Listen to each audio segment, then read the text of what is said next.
Qadri multispeciality हॉस्पिटलमध्ये आता मिळणार बांधकाम कामगार योजनेच्या माध्यमातून मोफत शस्त्रक्रिया, स्त्रीरोग विभाग, सर्जरी विभाग, अस्थिरोग व मेडिसिन विभाग, सर्व शस्त्रक्रिया आणि उपचार मोफत।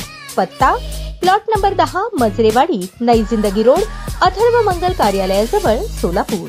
देवदर्शनासाठी निघालेल्या क्रुझर जीपचा अचानक टायर फुटल्याने झालेल्या भीषण अपघातात तिघांचा जागीच मृत्यू झाला, तर 12 जण गंभीर किरकोळ जखमी झाले। ही दुर्घटना शनिवारी सकाळी 11:30 वाजता हैदराबाद रस्त्यावरील चिवरी फाट्याजवळ घडली। मृतांमध्ये 3 महिलांचा समावेश आहे। जखमींना तातडीने सोलापूर सर्वोपचार रुग्णालयात हलवण्यात आले। उळेगाव व हडपसर येथील नातेवाईक देवदर्शनासाठी क्रुझर जीप MH24V4948 घेऊन नळदुर्गकडील खंडोबा मंदिराकडे जात होते। दरम्यान अज्ञात वाहनाने पाठीमागून धडक दिल्याने जीपचा पुढील टायर फुटला आणि वाहन रस्त्याच्या कडेला उलटले। धडकेचा जोर इतका होता की काही प्रवासी बाहेर फेकले गेले। मृतांमध्ये पूजा हरी शिंदे वय 30 राहणार उळेगाव, सोनाली माऊली कदम वय 22 राहणार हडपसर, साक्षी बडे वय 19 राहणार हडपसर, तर जखमींमध्ये कुणाल लक्ष्मण भिसे, अंजली रवी अमराळे, आकाश दत्ता कदम, ओंकार शिंदे, रुद्र शिंदे, बालाजी शिंदे, माऊली कदम, हरी शिंदे, कार्तिक अमराळे, कार्तिकी अमराळे, शिवांश कदम, श्लोक शिंदे यांच्यासह 12 जणांचा समावेश। अपघातानंतर मदतनीस राजीव वडवेराव आणि प्रहार संघटनेचे रुग्णसेवक मोहम्मद पठाण यांनी तत्परतेने मदत कार्य हाती घेऊन जखमींना सर्वोपचार रुग्णालयात दाखल केले। पोलिसांकडून अपघातग्रस्त वाहन आणि अज्ञात वाहनाच्या शोधासाठी तपास सुरू आहे।